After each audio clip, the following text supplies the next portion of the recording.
wealthy black woman walks into her own hotel and is treated like she doesn't belong. What happens next leaves everyone speechless. But what would you have done in her shoes? Let us know in the comments section below. Amanda Tisdale stood tall, not just in posture, but in presence. 68 years, 4 decades of business wars won, and a reputation sealed with stone-cold precision had not dulled her edge. Her gray-streaked curls framed a face that wore every wrinkle like a badge. She didn't need to announce herself. People felt her before they saw her. But today, she walked into the grand marble lobby of the Tisdale Grand Tampa without makeup, without jewelry, without an assistant trailing her like they usually did in New York or Atlanta. This time, she wanted to see the truth. Behind the front desk stood a young woman, all polish and performance, typing briskly, barely looking up. Her name tag read Tiana Rivers, and her ponytail was so tight it looked like it hurt. She'd been told to stay sharp today. There was an executive inspection expected this week, though nobody knew when. Amanda stepped to the counter, holding nothing but a worn brown leather clutch and a calm smile. Tiana's didn't smile back. "Yes?" she asked, her voice clipped, professional, cold. Amanda rested her hand lightly on the counter. "Checking in." Amanda Tisdale. Tiana's fingers paused, then resumed their clacking on the keyboard. Her brows furrowed as she searched the system. Her mouth twisted slightly. "I don't have anyone by that name." "Are you sure you're at the right hotel?" Amanda raised an eyebrow. "I am." "Well, I don't have your name here. Do you have a confirmation number?" Tiana didn't break eye contact. She didn't blink. Amanda's skin, smooth from expensive skincare but toughened by years of being doubted, prickled with that old, familiar burn. "I don't need one," Amanda said calmly. Tiana leaned forward slightly. "Ma'am, we are fully booked for a corporate convention. If you don't have a reservation, I'm afraid there's nothing I can do. Perhaps try the Holiday Inn down the street." A pause. A long, deep pause. Amanda didn't move.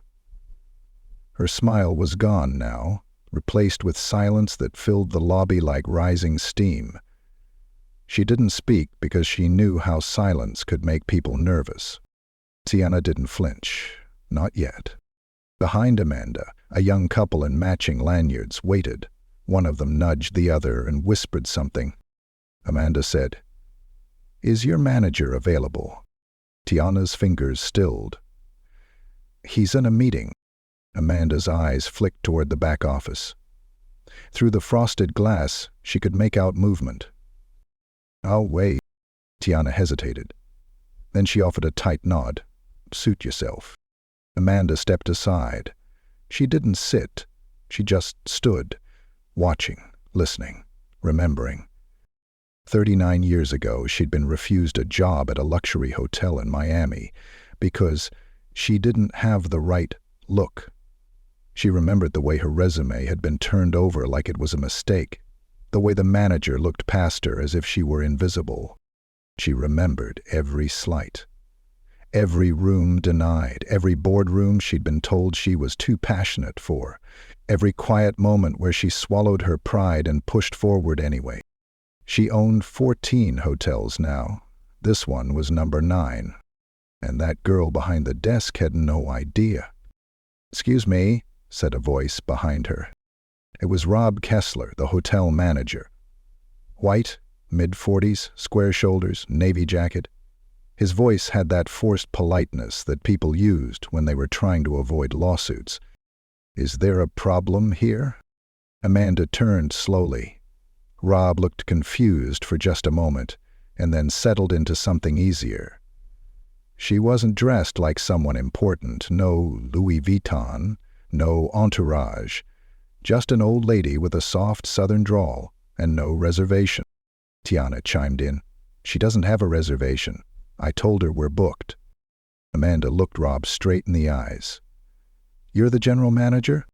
"I am," he said with a smile that didn't reach his eyes. "Good. Then you'll know who I am." He blinked. "Should I?" Amanda reached into her clutch and pulled out a small black card. Not a hotel card, not a credit card, but a laminated executive credentials badge. She held it up, slow, steady, like a lioness showing her claws. It read, Amanda Tisdale, founder and CEO, Tisdale Grand Hotels, Inc. Rob's face drained of color so quickly it was almost comical. Ms. Tisdale, I had no idea you were— You didn't, she said, interrupting him. And neither did she.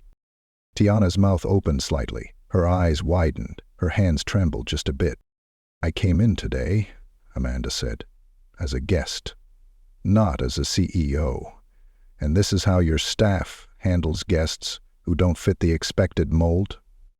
Rob was already stammering apologies, motioning toward the private suite, insisting there must have been a mistake, offering her champagne, the penthouse, 100 apologies bundled in corporate tone and nervous smiles.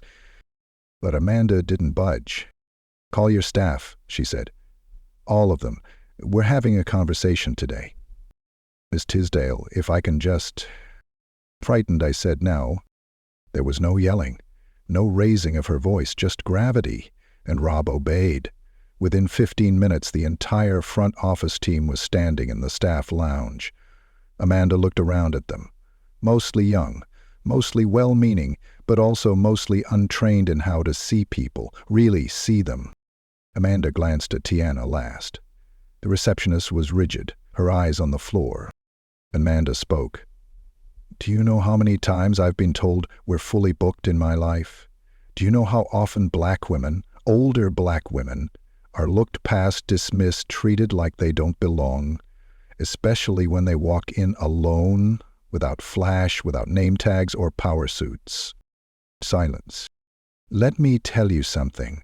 The measure of hospitality, she said, isn't how you treat someone who looks rich or sounds important. It's how you treat the person you think has nothing to offer you. And with that, the room fell into reflection. The lesson had just begun. The silence in the staff lounge pressed heavy on every shoulder. No one dared shift or shuffle their feet. Amanda stood at the front of the room, arms crossed, not with hostility, but with finality. Her posture said everything. We're not moving on until this moment means something. Rob Kessler tried to blend into the back corner, but there was nowhere to hide. Amanda noticed him, noticed how he avoided her eyes now. Tiana stood stiffly beside the other front desk staff, her hands clasped so tight her knuckles were white.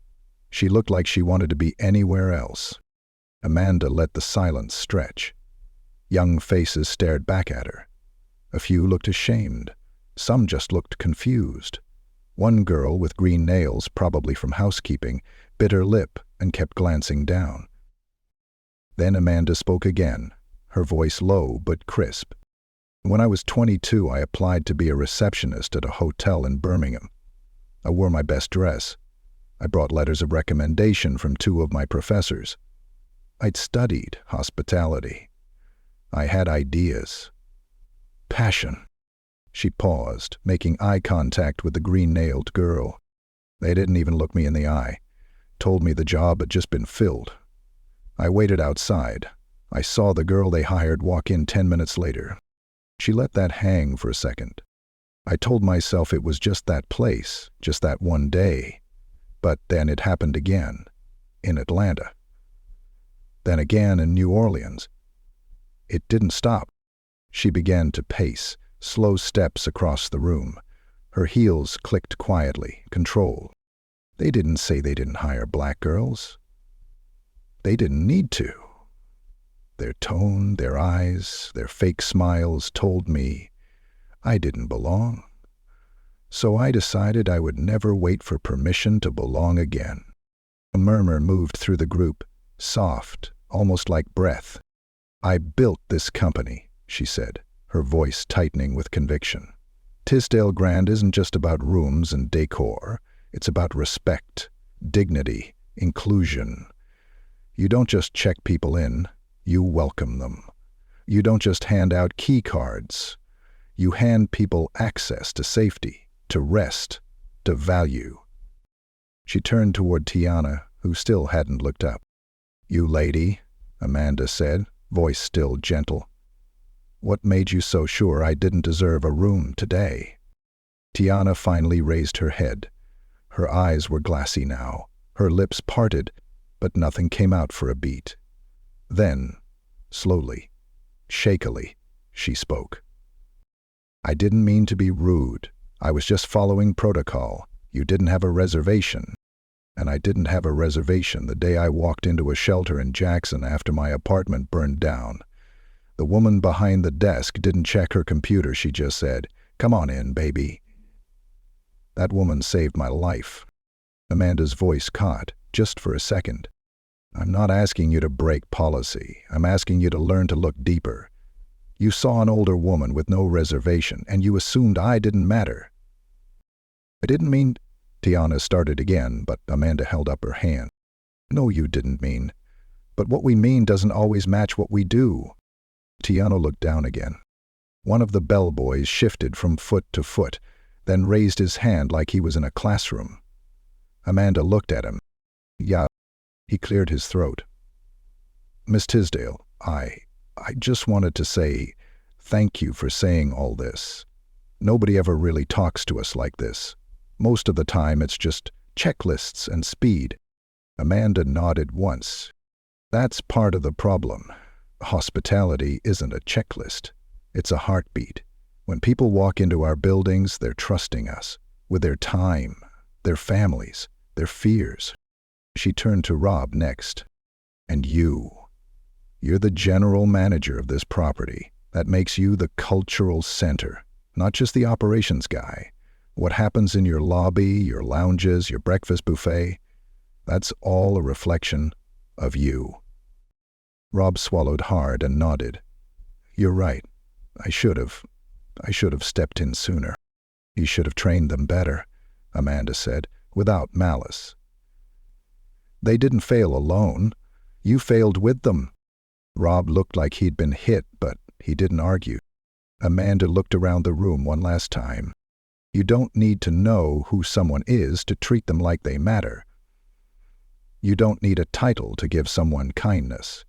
You don't need a reservation to offer grace." Silence again. Amanda softened then. Her shoulders eased, her jaw unclenched. "This isn't about me," she said. "This is about everyone who walks through those doors after me. Make this place better, because they deserve it, because you're capable of better." She turned to walk out, and as she reached the doorway, she stopped and looked over her shoulder. "And starting today, we'll rewrite how we train our staff. I'll be personally reviewing your onboarding materials. We'll hold monthly empathy sessions, real ones, not slideshows." She paused. "If you want to be part of the new standard, stay. If you don't, I won't stop you from leaving." And then she walked out. No one followed her. Not yet. They just stood there, soaking in what had just happened. The kind of silence that felt like change. In her suite, Amanda sat on the edge of the bed, finally allowing herself to breathe. Her clutch rested on the nightstand. Her phone buzzed, but she ignored it. She stared at the ceiling, hands folded in her lap. She didn't like scenes. She didn't like calling people out. But sometimes growth had to be uncomfortable, and today growth had finally begun. Downstairs, Tiana sat alone in the lounge long after everyone else had gone back to their stations. Her reflection stared back at her from the darkened window. She didn't cry, not really, but she thought about her grandmother, the woman who raised her, the woman who worked as a housekeeper for decades in places like this. She thought about what Amanda said, and she decided she'd show up tomorrow, not to defend herself, but to grow. The next morning, Amanda was already seated in the dining lounge by 6:45 a.m. A pot of Earl Grey steeped in front of her, untouched, steam curling gently into the air. She wore a soft beige suit today, no flash, no badge, just presence. She watched the lobby from her corner seat as the hotel stretched awake, guests yawning, clinking coffee mugs, murmuring about meetings and weather and room service. Across the room, Tiana hovered by the front desk again, her posture more careful than it had been the day before. Her hair was looser now, curls framing her face, no heavy makeup. She looked younger somehow. Lighter, maybe, but not because the weight had gone away. Just because she'd decided to carry it differently. At 7:03, Tiana did something Amanda hadn't expected. She walked out from behind the desk, crossed the lobby, and approached Amanda's table. No clipboard, no pretense, just herself. "Mrs. Tisdale," she began quietly. Amanda looked up, not smiling, not stern, just waiting. "I'd like to apologize," Tiana said. "Not because you're the CEO, but because you deserved better. And I didn't give it." Amanda gestured to the empty chair across from her. "Sit." Tiana obeyed, folding her hands in her lap. Amanda finally took a sip of tea. "What changed overnight?" Tiana looked down for a moment, then up. "I called my grandmother, told her what happened. She told me stories I'd never heard before, about cleaning rooms for tips, about being spit on and still thanking guests. She told me she wished someone had stood up and said something back then." Amanda nodded slowly. "So, you listened." "I did, and I thought, if I want to lead one day, I have to learn how to see people." The man's eyes softened. "That's the first step." Tiana hesitated. I want to help fix this, not just say sorry. If you're reworking the onboarding stuff, I'd like to be part of that." Amanda raised an eyebrow. "That's bold." Tiana smiled slightly. "You said you wanted better. I can be better." Amanda took another sip, then set her cup down. "Then let's see what better looks like." By midday, word had spread. A few staff members from other locations had caught wind of what had happened. Angela Chen, Amanda's right hand at corporate, flew in from Atlanta that afternoon, bypassing her usual pleasantries. They met in the penthouse lounge, overlooking Tampa Bay. Amanda sat with her back to the glass, arms crossed. Angela leaned forward. "You really dropped the hammer, didn't you?" Amanda didn't flinch. "You would have done the same." Angela smirked. "I would have done it with a slideshow. You always were more patient than me." "Not true," Angela said. "I just wear my fury in satin." Amanda finally smiled. "I want every location audited, not just for diversity numbers. I want anonymous guest reports. How are guests being treated when they don't dress a certain way, talk a certain way, walk in alone?" Angela nodded, scribbling notes. "And training?" "Rewrite it from scratch. Tiana's helping." Angela raised an eyebrow. "The receptionist?" It was sharper than she let on. She just needed to see herself. Angela leaned back. "You're building something bigger than hospitality." Amanda's voice grew quiet. "I always was." By late afternoon, the conference room on the second floor buzzed with unexpected energy. Amanda had called an open invitation for any staff willing to give feedback about their experiences, both as workers and as people. At first, only a handful showed. Then more came. Housekeepers, bellhops, night shift staff. A part-time server who'd once been told by a guest to smile more. A junior maintenance tech who explained how he'd been followed around a store in uniform during his lunch break. A manager from another branch who admitted with shame that he once saw a black couple turned away from valet for not looking like hotel guests. One by one, the stories poured out. Quietly, hesitantly. Then with more strength. Amanda didn't interrupt. She took notes. She nodded. She let the words sit in the air and sting the room. Then, slowly, the ideas came. What if guests were offered an anonymous feedback card upon check-in?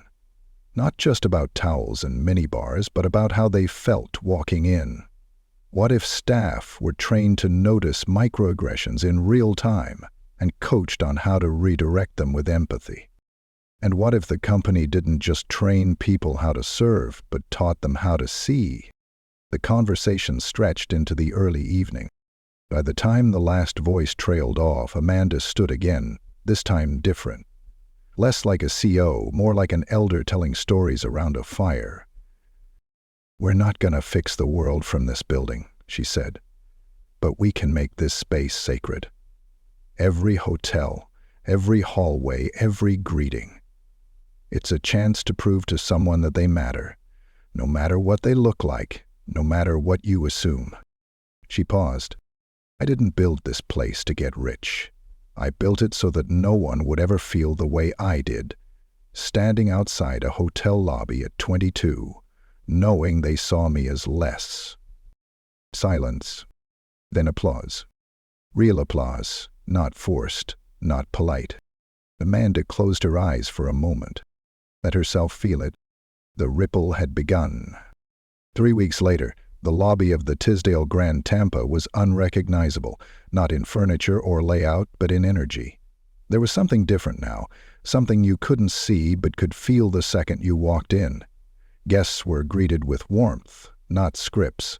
Eye contact replaced autopilot smiles. Tiana stood at the front desk, her blazer a little sharper, her tone steady but human. She didn't just run the reception desk anymore, she ran the culture. Amanda returned quietly, slipping in during a light afternoon lull. She wasn't wearing her badge. She didn't need to. She knew that this time it wasn't about being recognized. Tiana spotted her from across the lobby and didn't hesitate. She left her station mid-check-in, only after handing the guest off respectfully to another team member, and walked straight over. "Welcome back, Miss Tisdale," she said. Not out of obligation, but out of pride. Amanda smiled. "I see things have changed." Tiana nodded. "We've been practicing what you preached." Amanda tilted her head. "Tell me what that means." Tiana gestured to the lounge chairs near the window, and they both sat. There was no rush, no clock ticking. "I started a new daily check-in," Tiana said. "Not just for guests, for staff. Everyone writes down one moment from their shift that made them feel something, good or bad. We read them at the end of the week, talk about it, learn from it." Amanda's eyes widened a little. "Whose idea?" Tiana smiled. "Mine. But it came from what you said, about hospitality being a heartbeat." Amanda leaned back. "Go on." Tiana exhaled. "Also, we've started pairing new hires with mentors from different departments, no matter their job title. So now, a housekeeper might mentor a front desk trainee, helps people see the full picture, builds respect. And we added a pause point in training. It's 5 minutes where you stop and reflect on your own biases. Everyone writes down an assumption they've made about someone before. Then we talk about it. Not to shame, to understand." Amanda felt her throat tighten, not from sadness, but from the magnitude of what one seed could grow into when planted in the right soil. "And how's the team responding?" Tiana grinned. "People feel braver, kinder. They stop to help each other without being asked." Amanda let out a soft laugh. "Kindness without a prompt. That's rare." Just then, Rob Kessler emerged from the elevator, tie loosened, sleeves rolled up. He looked different, too, less polished but more real. He approached, nodding. "Mr. Tisdale, good to see you." Amanda rose. "Rob." He extended a hand. "I owe you a thank you. Honestly, I thought I was running this place fine, but now I see what leadership actually looks like." Mandy shook his hand. "You didn't fail. You just didn't know what was missing." Rob nodded, then turned to Tiana. "Your staff meeting's in 10. You want me to prep the agenda?" Tiana nodded, and he disappeared just as quickly as he came. Amanda raised an eyebrow. "He works for you now." Tiana laughed. "Let's just say we work together." Amanda placed a hand over her heart, then reached into her bag and pulled out a letter. It was embossed with gold leaf and sealed with the Tisdale Grand insignia. "I brought this for you," she said. Tiana took the envelope, eyes curious. She slid her finger under the seal and unfolded the thick cardstock. It read, Amanda Tisdale Foundation Fellowship Recipient. Awarded to Tiana Rivers for leadership, resilience, and transformative impact in hospitality. Includes a full scholarship to the Executive Leadership Program at Georgetown University. Tiana froze. Amanda spoke softly. You're not just good at this. You're made for this. I want you to build your voice, sharpen it, then use it to change more places like this one. Tiana stared at the letter, lips parted. I don't know what to say. Amanda placed a hand on her shoulder. Just promise me one thing. Tiana looked up, eyes glassy. Anything. When it's your turn to lead at the top, you look behind you, and you pull up the next person in line. Tiana nodded, tears finally breaking loose. Not heavy, just grateful. I will, she whispered. Amanda squeezed her shoulder once more, then stood. She didn't need to stay. She had seen what she came to see. The story was no longer hers alone. As Amanda walked toward the exit, Malik, her nephew, appeared in the lobby, just in from the airport. He saw her and raised a hand, falling into step beside her. You did it, Auntie. Amanda smiled without turning. No, she did it. They stepped through the doors and into the sun, the lobby doors slowly closing behind them. Inside, Tiana stood alone for a second longer, letter in hand, heart pounding. Then she tucked the paper into her jacket, wiped her cheeks with the back of her hand, and walked back to the front desk. Her voice was steady. Good afternoon. Welcome to the Tisdale Grand. How can I help you? And this time, she meant every word.